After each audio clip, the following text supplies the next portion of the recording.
Good evening. My name is Vaughn Miner, and I serve as the Vice President of Operations here at BridgeBuilders. And I am serving tonight as your virtual host and MC. We're so sad that you couldn't be with us in person, but tonight is going to be an amazing night of fun as we have nationally renowned chef Richard Chamberlain of Chamberlain Steakhouse that's going to be teaching us and walking us through how to be chefs. As a matter of fact, by the end of the night, I think all of us will become miniature chefs. You may have also heard that we have received a very generous challenge matching gift. This means that every dollar is matched. If you've registered, you will receive a text message with a giving link right now. If you didn't register, please go to bridgebuilders.org to give and show our progress toward reaching our goal. So with that said, we're excited for Richard Chamberlain to now take it away. Hi, Chef Richard Chamberlain here. I am so excited to cook this dinner to support BridgeBuilders, and so happy you could join along. We've got some great dishes. We're starting with a beautiful fall salad, and I'd like to talk a little bit about how you prepare to cook a meal. It's something that, a French term that I learned very early on when I was going to culinary school, and it's called mise en place. And mise en place really means in French, everything in its place. So you want to have all your ingredients in the right place. And so let's take a second now just to organize that.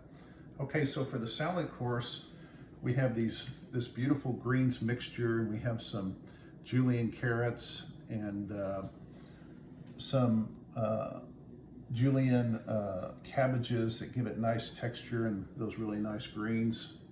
We have walnuts, bacon, and a nice ripe pear to add later. And for the vinaigrette, right over here, we have shallots, Dijon mustard, balsamic vinegar, lemon, and maple syrup, and then some fresh basil leaves. And then here we have a mixture of canola oil and olive oil, and then fresh ground salt and pepper. And then let's step over this way, and I'll kind of give you an overview of the entree. And if you would, you can preheat your oven right now to about 350 degrees. But again, mise en place. For our sauce, we've got some butter, shallots, and then what's this flowering stuff over here? Well, this happens to be Mexican marigold that came out of the garden, and this is a great substitute for tarragon.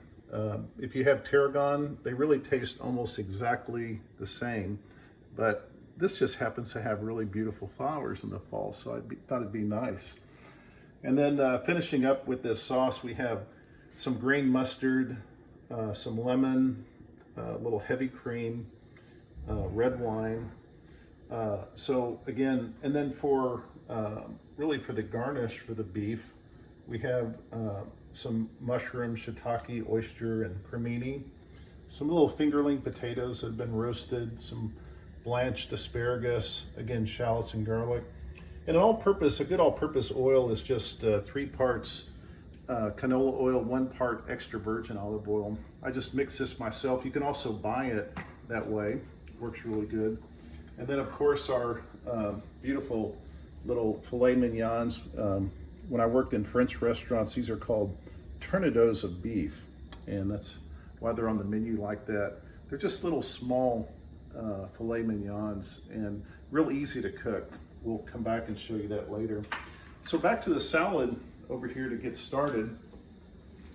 We're going to start by making the vinaigrette, and it's super simple. A couple of tricks I'll share with you if you happen to be by yourself. It's always hard to whisk and pour oil into a vinaigrette. And so a trick is to take just kind of a small wet towel, put it underneath. This holds the bowl in place so it doesn't, roll around the counter while you're trying to whisk all that in. Okay, real simple. We're gonna add some chopped shallots, very traditional in vinaigrettes. A couple of teaspoons of Dijon mustard, and then a couple of teaspoons of balsamic vinegar. I like just a little extra myself. A teaspoon of fresh squeezed lemon juice, if you have it. And then some Vermont maple syrup. This Vermont maple syrup really helps to balance the sour of the acid of the balsamic and the lemon juice with, and of course the mustard, with the oils. Okay, so it all really just kind of comes together to make a really, really nice vinaigrette. Okay, so we whisk this, and what happens right now is we have everything except for oil and salt and pepper, which we'll put at the end. But at this point, we're just going to slowly start adding that oil while we're whisking. So drizzle, whisk, just very slowly, and take your time, but make sure you don't pour too fast because you might have a little separation of this vinaigrette. And you can really do all types of vinaigrettes in this form. And I wanted to mention also, if you have an allergy or you just don't like a particular component today, feel free to leave it out. It doesn't have to have shallots necessarily. It doesn't have to be balsamic vinegar. It could be apple cider vinegar. It could be red wine vinegar. So right about there, we'll stop. And then fresh ground pepper is a real important thing here. So instead of pre-ground, we'll give it just a couple of turns of fresh ground pepper. I really like this pepper mill here. My wife bought this for me for Christmas a few years ago from Williams-Sonoma. It has settings on it, so we can do either fine ground or coarse ground. And for salad, I like a little more coarse. That number 3 right there is really good. And then I also have a salt grinder. This isn't absolutely necessary, but I do like salt. Another trick, if you don't like grinding a lot of pepper, which can be a little cumbersome, a trick is to have a little coffee grinder, which we label spice grinder, because one time I ground some spicy spices in this around the holidays, and I forgot to tell my wife, who was making coffee the next morning, and as you can imagine, we had some really unique tasting coffee. And so anyway, you just put whole peppercorns in this spice grinder, label it spice only, like my wife did, and then we're just going to press down about 7 or 8 seconds, really. And look at that, perfectly ground pepper. This also works really well if you're having a dinner party, and say you're cooking, 8 steaks for 8 people, then you don't really have to work so hard with that pepper mill. Okay, so we whisk that in. And then to finish this dressing, we have fresh basil leaves. And I like to do just what's called a little chiffonade. This is a French term that means a very, very thin slice. But if you're not really, really great with the knife, it's okay just to chop the basil, because really it will taste the same for the most part. I guess it's just a fancier way for us chefs to do it. Okay, I'm gonna whisk in the basil here. Don't need a lot of stirring, just let it go like that. Okay, then to finish this, get my towel, clean my knife here, my cutting board. We have a really nice ripe D'Anjou pear. And one way to, when you select your pears, make sure you smell them. Pears should smell like pears when they're ripe.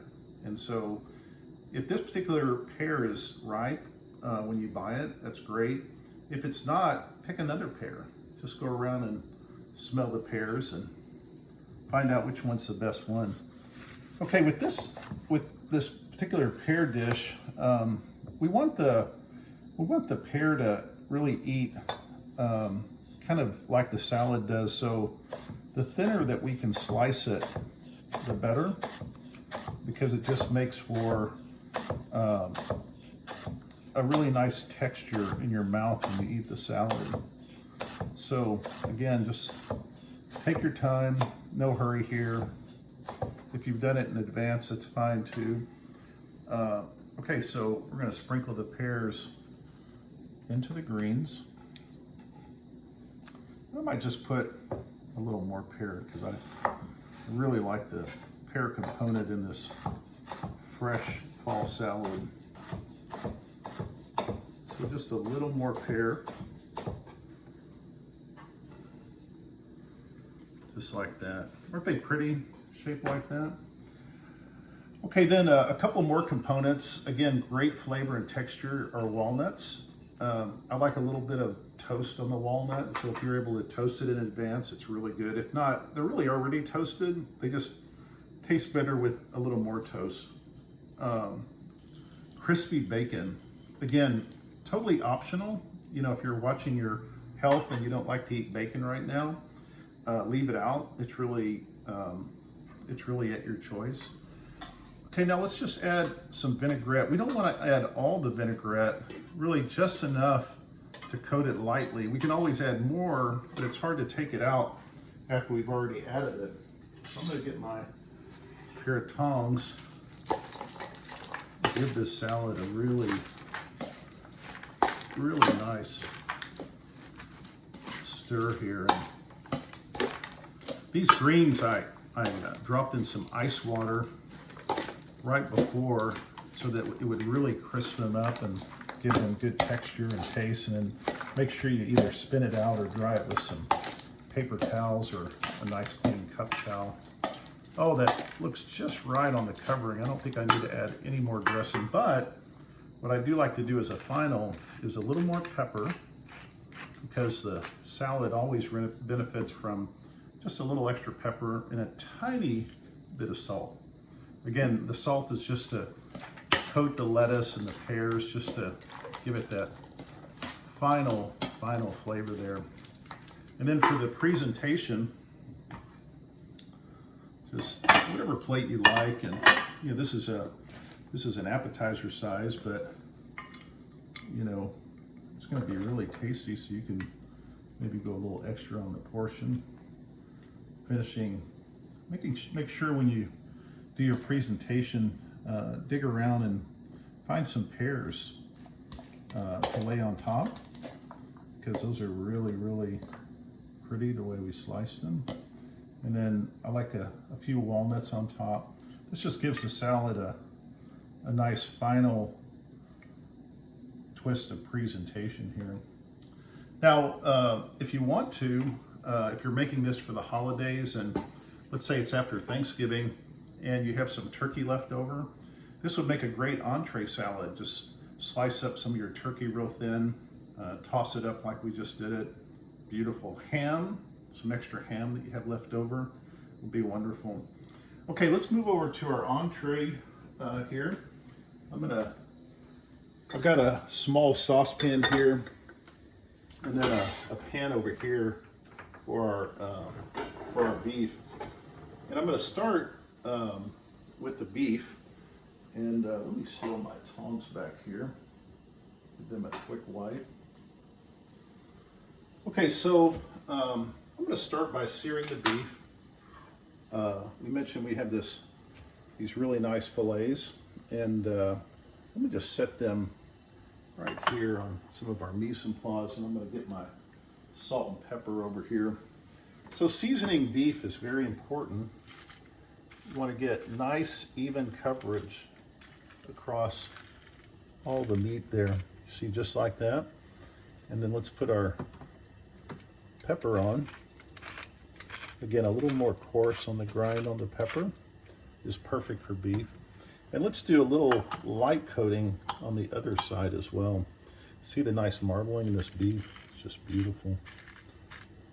I love these small steaks. They just cook up really nicely. On that note, to cook this meat properly, we want a pretty hot pan, because we want caramelization. And by the way, if you're shopping for pans, what you look for in pans is a nice heavy bottom. This is an all-clad, and so it's a really great brand of cookware. And I don't get paid to say that, but it really is good. But we're looking for, this one happens to have a copper center, which is really, it conducts heat really well, but it's also really thick on the bottom. It's kind of like having almost like having a cast iron skillet without all the weight, the heavy weight and the short handle. Okay, so back to our blend of oil, 3 parts canola, 1 part extra virgin. We just put a little oil in the bottom of the pan and swirl it around like that. And you should have a little smoke coming off the top. I've got my gas heat here is on about medium high. And again, I'm looking for just a little bit of smoke just lifting off the top. We don't want a big smokiness to it. You can turn on your Vent-A-Hood right now. Be a good idea. I'm not going to because it's too loud. I want you to hear everything that I'm doing. So we'll take these 2 little tornadoes of beef and put them in. Now, the most important thing here is really getting good browning on this beef. And so the biggest problem most people have is wanting to turn them too early. And so we want to be patient. We want to make sure we get really good browning, because the caramelization just really adds so much flavor. You can have great beef, great quality beef. And if you miss out on this step of great browning, then you really miss out on a lot of what's great about the beef. So I'm gonna let that go for a minute. Let's move over here to the sauce. Come back to this for just a minute. So this sauce, we're gonna start out pretty slow. This is gonna be kind of a medium to a medium low heat. I'm gonna add just a little butter to this pan. And then we're gonna add some shallots. And the shallots are these mild onions that make really everything great. You'll find that chefs use shallots in almost everything they make, really. And so, but one thing that's real important about cooking shallots is you don't want to brown them. This is called, it's not a particularly pretty term, but a French term that's used is to sweat the shallots. And so we're cooking the flavor and enriching the flavor of them, but we're not browning them because we really don't want caramelization. Okay, then to really stop that browning,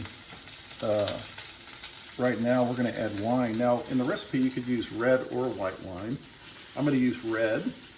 They both taste great in this dish. By adding the red wine, this is called a beurre rouge sauce. Okay, and I can turn the heat up a little higher now to get that sauce reducing, because now we're just evaporating, and this calls for reducing it by 2/3, and that's to concentrate that wine. Okay, let's check our beef. Should be just about perfect on the brownie. Yeah, look at that. See that good caramelization? And if yours isn't quite this brown, just let it go a little bit more. I'm going to turn that fire way down, because I'm going to use the same pan that we use the beef for to do the vegetables. So this is going to go into my 350-degree oven for just a few minutes while it finishes. I like my beef medium rare. Actually, sometimes medium rare, sometimes, around medium, but either one of them work really good. Okay, so I'm going to set that aside and come back to this because I want to talk about the sauce a little more. We also use tarragon in this sauce. And again, we mentioned this is Mexican mint marigold. So let's pick some of this really nice Mexican mint marigold and bring it over to our cutting board. Get my pears out of the way here. And so, as is typical with a lot of herbs, the stem is a little too coarse to just add into a sauce that we're not going to strain. And I didn't want to bother you with straining this sauce. And so we're going to take off the tarragon leaves and leave the stems really behind. And tarragon and beef go really great together. And then this is just a simple chop. All we're going to do is just chop this tarragon up a little bit. And you know, tarragon is the primary herb component in when you're making Béarnaise sauce, which is a wonderful sauce. It starts with a hollandaise base, and then tarragon is reduced with red wine vinegar to give it a really, really nice taste. Okay, so we're just gonna drizzle in that tarragon there, and then we're almost to 2/3. We're gonna let that go for maybe just another minute or so. I can go ahead and cut my lemon because we're gonna add this at the end. Every good, take those seeds out. Every good sauce gets finished with just a little touch of lemon. It really brightens sauces and brings a lot of flavor. I can also add a little salt, although usually we do this at the end. I'm going to add a little salt and pepper now. The pepper, as it cooks in this sauce, lends some really, really good flavor. It really helps to bring out the flavor as it's cooking. And then we'll taste it at the end, because you always want to taste these sauces or soups that you're making to make sure that they're seasoned just perfectly. And then I'm going to show you a little trick also on how to finish a sauce to make it both really flavorful and also kind of shiny, to put some shine into it. All right, so almost 2/3. We'll give it another 20 seconds, and then we're going to add some heavy cream to it. And this cream is, oh, it's just so good. It's going to make for just a really, really incredible sauce. So I'll add a little heavy cream there. And let me get my whisk back. Wipe this whisk off real quick. Now, cream you have to really watch, because cream, when it boils, tends to foam. And when it boils, it can foam over onto your stove. So even though we want to, cook it at a medium to a medium-high heat, we don't want it to go over into the stove for obvious reasons. All right, so let's go back to our vegetable component of this dish. And I'm using the same pan that I cooked the meat in for a reason, okay? There's some drippings, you see the browning in that pan from the beef. That's actually really good flavor. And so, again, 2 reasons. 1, we don't dirty so many dishes. And 2, we've got flavor in this pan. It's gonna add some really nice flavor. Okay, so we're gonna start with shallots and garlic. Again, kind of a medium heat, because we don't wanna brown the shallots or the garlic. Turn that down just a little bit. And I like to use a, oh now watch your sauce, you see this? You see how it's coming to a boil? Now watch what it does. I'm gonna give you an example of what not to do right before it does it. Now look how quickly that cream comes up. And that cream is, give it a quick stir. When you stir it, it kind of helps to tone down the foam there. But we'll keep a close eye on it. Okay, so once we sauteed these up, we're going to add our mushrooms. And we want to make sure we stir these mushrooms once they hit that, because again, you want to minimize the, too much browning on the shallots. And we can turn this up to about medium heat right there. So just about like that. Oh, it's going to be so good. So we'll saute the mushrooms. And the other components of this dish are the little potatoes here that we have, the asparagus. I'm going to finish with a couple of things. Let's look at our sauce here. Now the way that you always check a sauce to see when it's ready, because we say reduce until slightly thick. Well, what does that mean? Well, in France, who really mastered these sauces, they always wanted to look at the sauce and do it to eye. And so there's no exact time. You just stick a spoon in, and when it coats the spoon, a little on the heavy side, it doesn't run off like it is right now, then it's ready. So it's not ready now. We'll let it continue to reduce and richen and flavorful, and then we'll come back and finish it. Okay, so your mushrooms, once they're kind of browned up a little bit, we can add in our potatoes. These potatoes, of course, per the recipe, have already been roasted. They're nice and brown. And we're going to add just a nice little starch component. I like the sweetness of these gold potatoes, the little fingerling golds. And then let's add in our asparagus.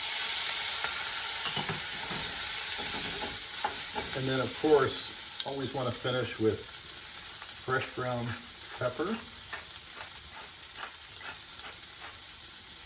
and fresh ground salt. And then we're really just, this finish of these is just to kind of heat everything, get a little more browning on everything. So now I'm going to turn this down on real low. This is just on simmer now. I'm going to make sure I stir it every couple of minutes. But, oh, that's coming along really beautifully. All right, so let's go back to the sauce again. It's reducing nicely. It's still got, I can tell by looking at it that it's got a little more time, and I can use this spoon again to check how it's coating, and you can see it drips off just a little too quickly. So we'll let that finish, and I might even turn this up a little bit. You don't have to finish it exactly the same time I do. And just to show off, I'll do a little tossing. Now let's check the beef. This beef should be getting close. One trick in talking about beef and when to tell when it's done, there's several little tricks here, is feel. Okay, so the feel of the beef is what we use the most, and it has to do with how does it, turn that sauce down just a little. It has to do with the fact that beef goes from very soft when you start it to firming up, and when it's its firmest, then it's going to be medium well or well done. So if you like it that way, then keep cooking it till it's real firm. But you can actually use the palm of your hand. This is what I was taught many years ago by French chefs, and so the softest part of your hand is probably going to be in this area right here. So if you feel right here, you see how my fingers are kind of stretched out even, because if they're like this, it's softer, but if it's like this, it should be just right. So if you feel your beef and it feels like that, it's probably kind of on the rare side. If you're looking for medium rare, you'll touch this part of your hand and touch the steak. This particular steak is medium rare right in here, and maybe just a little rare in the middle. If you're looking for medium, again, fingers stretched out, right in here is medium, and then medium well or well is that real firm surface right in the middle there. So if it feels like that, then I hope you like it that way, because it's going to be medium well. Okay, then let's see, let's go back to the sauce. Okay, so this sauce, the consistency is looking really good in this in terms of what we want. Now, to finish every sauce that I've ever made, a little squeeze of lemon. We don't want lemon as a predominant taste, we want a little. And then this is optional. If you're watching your diet, we already have a lot of cream in there, so forget about watching your diet. But butter makes the sauce really shiny, but the important thing here is to turn the heat off when you add the butter. If the butter boils, then the sauce separates and you don't have a pretty thick consistency. You just kind of have oil floating on the top, just like that. Okay, so just keep whisking until, and then I'm going to give it a taste. That's really good. Although, a little salt and maybe 2 or 3 turns of pepper would make this really good. And then, I think we also added, we already added our mint marigold, that's right, so we're good on that. Okay, so Hold right here. Let me grab the plate and we'll do the presentation right over in this area.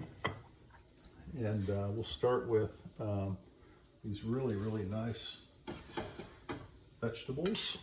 We have the fingerling potatoes, the shiitake and cremini mushrooms. And I like to just kind of put them in the center of the plate for presentation purposes. Get our prettiest asparagus tips out to the side there. Our prettiest mushrooms right here. And then put one of your filet mignons maybe right in the center like that. And then we can drizzle the sauce. I like to drizzle the sauce on one side, kind of half on the steak, half off. That way you can still see the pretty steak here, the vegetables, but then you have nice coverage. And then if you happen to have a pretty herb garnish, like this beautiful Mexican mint marigold, this makes just a gorgeous garnish. You can put it maybe right on top like that. And so that's our dish, and I hope you enjoyed the video. And please, please, please donate big to BridgeBuilders. Really need the money. They help so many, many great people, and we're so thankful for them. Have a great, wonderful, blessed night. The Lord is my shepherd, I shall not want. In green pastures he makes me lie down. He restores my soul and leads me on for his name, for his great name. Surely goodness, surely mercy, right beside me all my days, and I will dwell in your house forever, and bless your holy name. You prepare a table right before me in the presence of my enemies.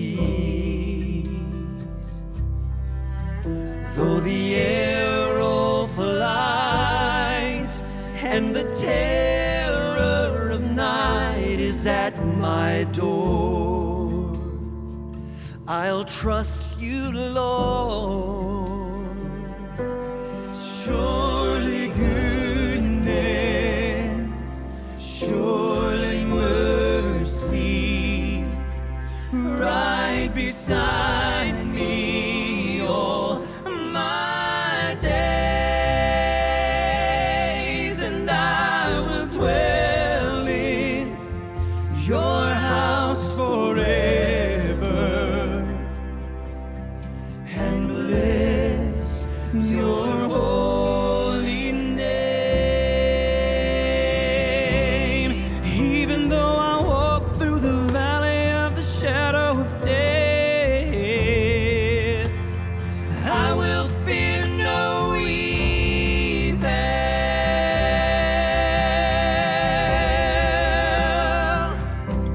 And even though I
right beside me all my days, and I will dwell in your house forever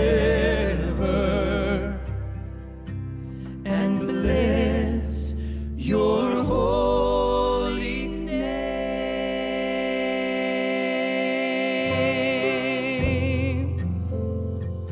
Your holy name. Bless your holy name. Thank you, Chef Chamberlain, for that tutorial. And thank you, Hebron Road, for that inspiring musical performance. As a reminder, we have received a very generous challenge matching gift. If you've registered, you will receive a text message again with a giving link right now. If you didn't register, don't worry. Please go to BridgeBuilders.org to give and show our progress toward reaching our goal. Also head over to our Instagram or Facebook page, watch our stories to see who the 5 winners are of our $100 Chamberlain's gift cards. Have you ever wondered what it's like in the life of a bridge builder? Well, you're about to find out. I want you to check out this highlight video, and then the next voice you're going to hear is that of our executive director, Jonathan Fetchner. All right, guys, I shared with you that you are about to experience what the day in the life of a bridge builder is like. Come on, let's go check this out. Come on, come with me. Hey, it starts whenever you walk through the door. I get the opportunity of being able to see the most incredible front desk receptionist in the history of the world, Marilyn Kimbrough. Good morning. Hey, Paul. Good morning. How are you? I'm doing good. You already know what I have to do, right? Yes, I ma'am. got to get that tip. All right, bud. Look at that. And it's wonderful. 97. Yes. I'm good. I'm COVID You're free. good. You're I'm COVID free. All You're right. welcome to come in. Okay, guys, we are in what we affectionately call our Joy Center, just older youth. But it is our partnership with Dallas County Health and Human Services and the Dallas Housing Authority that allows us access to these amazing people. Hey, I'm Sheldon Norrid. I'm the Spiritual and Community Services Coordinator at BridgeBuilders. A day in my life starts off with delivering meals to the senior citizens that live here in the Buckeye Commons high-rise. Every day we get to be the hands and feet of Jesus by delivering a hot meal and some milk and some breakfast items to them to brighten their day. And what they don't know is that they are often returning the joy and love of Christ to us every single day. Hi, I'm Joey. I'm the Director of Community Service for BridgeBuilders. My role is to engage the neighborhood and build relationships. Today we've got Carrie with us, who represents Bike Friendly South Dallas. Hello. I fix and repair bikes, and the one I can't fix, I take parts off of and put on another bike. The kids get these bikes? I'm fixing 25 bikes. They're gonna give away 100 bikes for Christmas. That's what I'm right here doing now. I'm trying to get them together.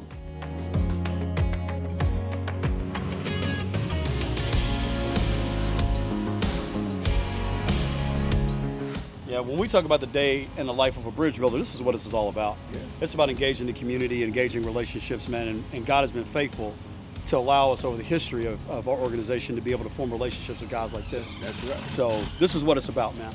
How's Bridge Builders been a blessing to you, though? Oh man, it helped me turn a whole lot of things around.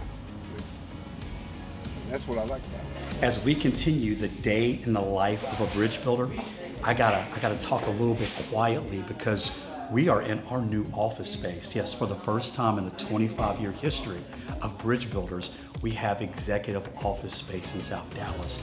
And our job training program is happening right now, our first job training program. This job program, I mean, it's giving me hope, you know.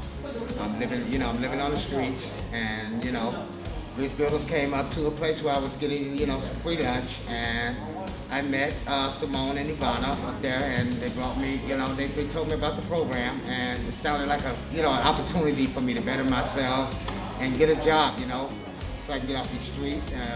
Since I've been in training, we've been learning a lot of life skills about, you know, helping people, you know, customers, and just generally, you know, trying to get myself geared to be back in the workforce.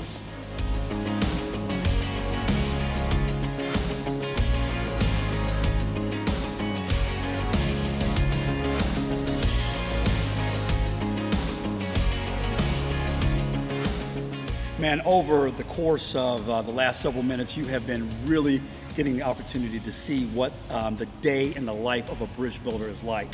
Well, this is where the rubber really hits the road. It's with our Director of Student Services, Tracy Lindsay. Tracy. What's going on? Man, can you tell our friends and family what a day in the life of a bridge builder is for you? Absolutely, Pastor Vaughn. Hey, my name is Tracy Lindsay. I'm the Director of Student Services, and right now we're in the gym at Turner Courts with BridgeBuilders. This gym was provided to us in 2018 in the summer by the Mavs Foundation and a plethora of partners that we deal with. I primarily deal with the students and love on them, but I get the opportunity to work with the best moms and parents in the world. Let me introduce you to two of them right now. What does BridgeBuilders kids and BridgeBuilders as a whole mean to you? It means everything.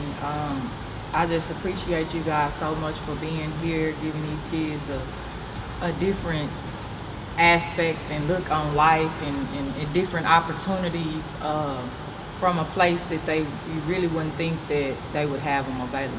Well, I'm actually grateful for BridgeBuilders because they are good help. They have a great athletics department. My kids play basketball.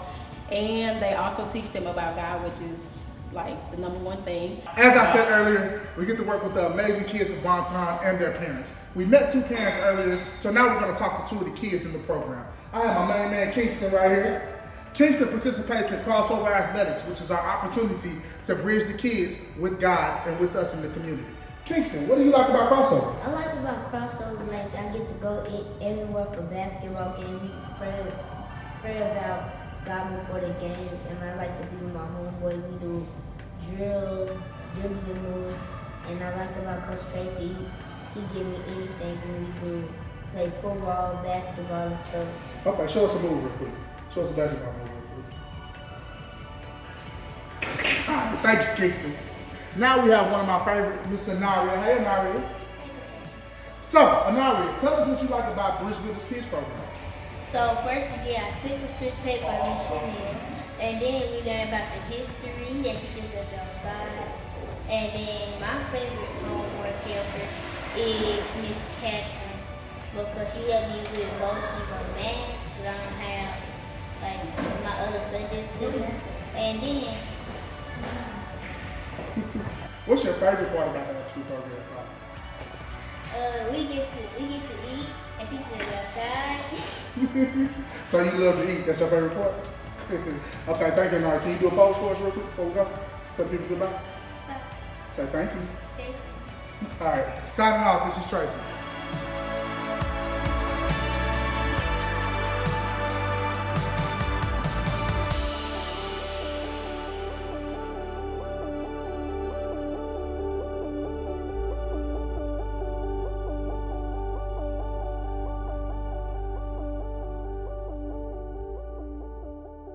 Good evening. Thank you for joining us on this special night to learn about the work the Lord is doing through BridgeBuilders. These are certainly unprecedented and difficult days, but the Lord has been gracious to show our ministry favor during this season. Throughout the past months, I've often thought of the verse found in Genesis 50:20. What Satan means for evil, God uses for good. While this is true regardless of our experience, we've seen it in 3 tangible ways just this past year. In the beginning of 2020, you may recall BridgeBuilders asking for your assistance to support the Miller family as they experienced their greatest tragedy as their 2-year-old son and grandson, Rory, was tragically killed, and their 20-year-old son, Jalen, was severely injured through an act of violence on their home. However, through your generosity, BridgeBuilders was able to raise over $25,000 for this family to help cover medical bills, home repairs, and funeral costs.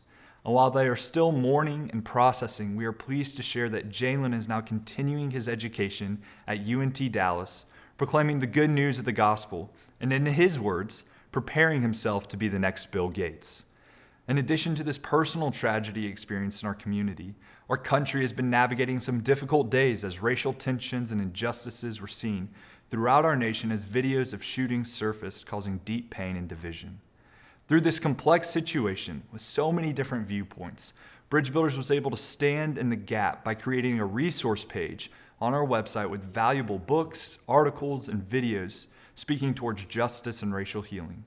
we also were able to host 2 webinars on ethnic conciliation where Reverend Todd Atkins of Salem Institutional Baptist Church in South Dallas and Reverend Kokisha Bailey Robinson, Associate Dean of Diversity and Inclusion at Grace College, shared their experiences and heart and the truth of the gospel on racial reconciliation. Through this experience, we were able to have deeper conversations with residents and volunteers about what the Lord calls us to do on this subject. In addition, we are able to form new and deeper relationships with coalitions like the South Dallas Fair Park Faith Coalition, allowing us to gain greater opportunities to learn and to listen to the communities of South Dallas at large so that we can be an organization that truly promotes the local leadership. The Lord is certainly redeeming this situation as He unites us in our pain. Then, of course, the tragedy that is near to all of us is the ongoing COVID-19 pandemic. While this has caused so much pain and despair for each person in our country through job loss or losing a loved one or loneliness and anxiety, the community of Bonton has been particularly hit hard. In addition to job loss for so many in our neighborhood, food insecurity weighed heavily on our residents. Thankfully, though, through many partners like Prestonwood Baptist Church, Park Cities Presbyterian Church, Behind Every Door, and Dallas County Health and Human Services, we have been able to serve thousands of meals each week to hundreds of people throughout this pandemic. Through this food distribution, we have seen the Lord begin to redeem the situation, as BridgeBuilders has established the 100 Homes Initiative, where we are building new relationships with 100 families in Bonton and visiting with them each month. This outreach will be huge as we expand our service offerings and programming and share the gospel and discipleship opportunities to each of these families. In the midst of these tragedies, BridgeBuilders has been able to persist in our goals. If you attended our fall dinner last year, you heard our ambitions to establish a mentoring partnership so that our students can receive even deeper discipleship opportunities. You also heard about our desire to begin a job training program that would employ residents, giving them living wage jobs to help launch them into the workforce. And last, you heard about our vision to see a church plant for the community of Bonton. Well, through the Lord's grace and providence, I'm pleased to let you know that all of these have come to fruition or are beginning. Through a partnership with Mercy Street, which has been working as an organization in West Dallas for the past 2 decades, we are helping them bring mentoring to Bonton and the greater South Dallas community. BridgeBuilders will provide mentors from our volunteer base and mentees from our kids in the after-school summer and athletics program, as Mercy Street provides the curriculum, accountability, and training for the mentor relationship. We believe through our efforts we are going to see our kids dream new dreams as they learn about their God-given potential to reach new heights. This program will allow us to reach our kids holistically in an even deeper way as we walk with them and do life with them. We're also thrilled to let you know that our job training program is back, and it's in South Dallas. Historically, BridgeBuilders has had our job training program and administrative office space in West Dallas, far away from the community of Bonton. But through our new administrative and job training space at 5210 Bear Street, we are just 1 mile from the recreation center where we host our kids' programming and provide our community services. Through this 3-week job training program, certified through the National Retail Federation in South Dallas, we expect to train over 50 residents next year and provide each of them with jobs paying at minimum $13 per hour. We are excited at the many new ways the Lord will work through our job training program as we seek to equip and empower the men and women in our community. You know, over a decade ago, the Lord placed the desire on my dad's heart, our co-founder, to see a church plant in the community of Bonton. This dream is what helped us launch Restoration Community Church in West Dallas. And although the church served a tremendous purpose in reaching the communities of West Dallas, it never hit the mark of being a church in the Bonton community.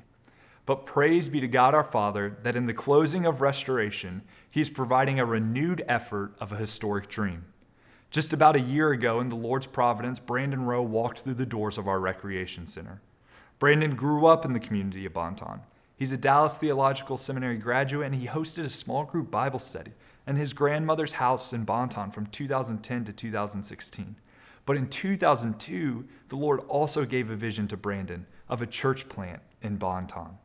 It is through this vision that we are going to walk alongside Brandon and allow him to participate in our programming so that he can build relationships with our residents. This is not a BridgeBuilders church plant, but we are doing everything we can to empower Brandon as he takes steps to launch the church's first service in the fall of 2021. As we took this time to reflect on this past year and the Lord's faithfulness, we're excited to look back on the past 25 years next year during our summer of celebration as we celebrate BridgeBuilders' official 25th anniversary. Although we have been working in this community since the early 90s, BridgeBuilders was officially incorporated in 1996. It is with this in mind that we will look back at all the Lord has accomplished through the years, such as beginning our mission in over 7 cities across the world, opening optometry and dental clinics, seeing over 100 homes built in the Bonton community through Habitat for Humanity, the establishment of King's Academy, the launching of Bonton Farms, hundreds of people entering into relationships with Christ, and so much more.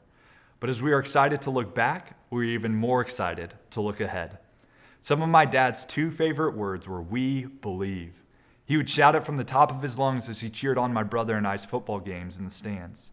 But it is today that we proclaim that we believe our best work is yet to come. We believe that we are helping raise up the next generation of leaders in our city from our after-school, summer, and athletics programming. We believe that through our job training program, we will help equip our residents with stable jobs to provide for and lead their families. We believe that through our senior adult outreach, we will allow our senior residents' latter years to be more purposed than their former years as they participate in the neighborhood and give back to their community.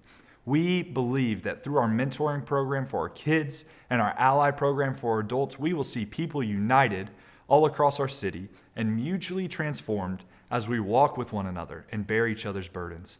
And we believe that through the Bonton Neighborhood Association, South Dallas Coalitions, and the church plant, the community will claim its voice, hold each other accountable in doing good, and push forward the kingdom work happening on a day-to-day basis. We believe. Will you believe with us? Thanks and God bless. Good evening. My name is Michael Fetchner, and I have the privilege and honor of serving on the board of HIS BridgeBuilders. When I think about the theme for this year's banquet, I can't think of a better theme than We Believe. Because if the year 2020 has caused us to do anything, it's to consider what we believe. And at BridgeBuilders, we have no doubt in what we believe and in whom we believe. And that is the Lord Jesus Christ. And we believe that it is our job and our mission to bring the kingdom of God and the love of God to the community of Bonton. I want to thank you on behalf of the board for your generous support over the last year. Not only has BridgeBuilders survived this trying year, we've thrived. And that's only been because of your support through prayer, through volunteering, and through giving. And so thank you for walking with us through this challenging year to see the kingdom of God advanced and the lives of so many members of our community. We're excited, though, about what God is going to do this coming year. And we hope that you will continue to partner with us and walk alongside us as we seek to advance the gains that we have made on behalf of the Lord Jesus Christ. One of the most exciting things about this coming year is how intentional we are going to be about mentoring and discipling boys, girls, young men, and young women. If you registered for tonight's event, you should be receiving a text message right now with a link that will allow you to make a donation. If you don't receive that text message, the website where you can make a donation will appear on the screen here. We would ask that you would consider walking with us this coming year as we continue to faithfully serve in the community of Bonton.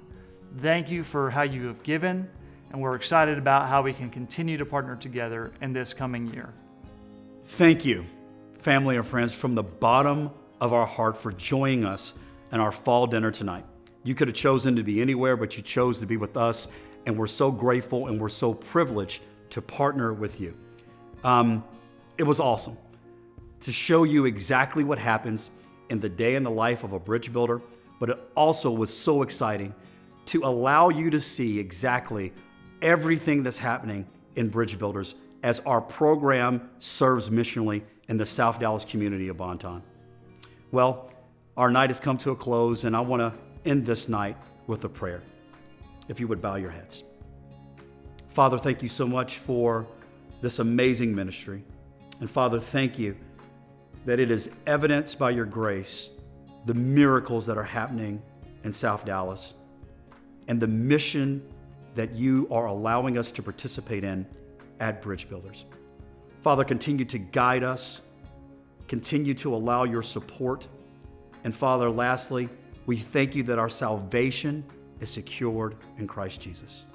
We love you and we thank you. In Jesus' name we pray. Amen. God bless you, and we'll see you next year.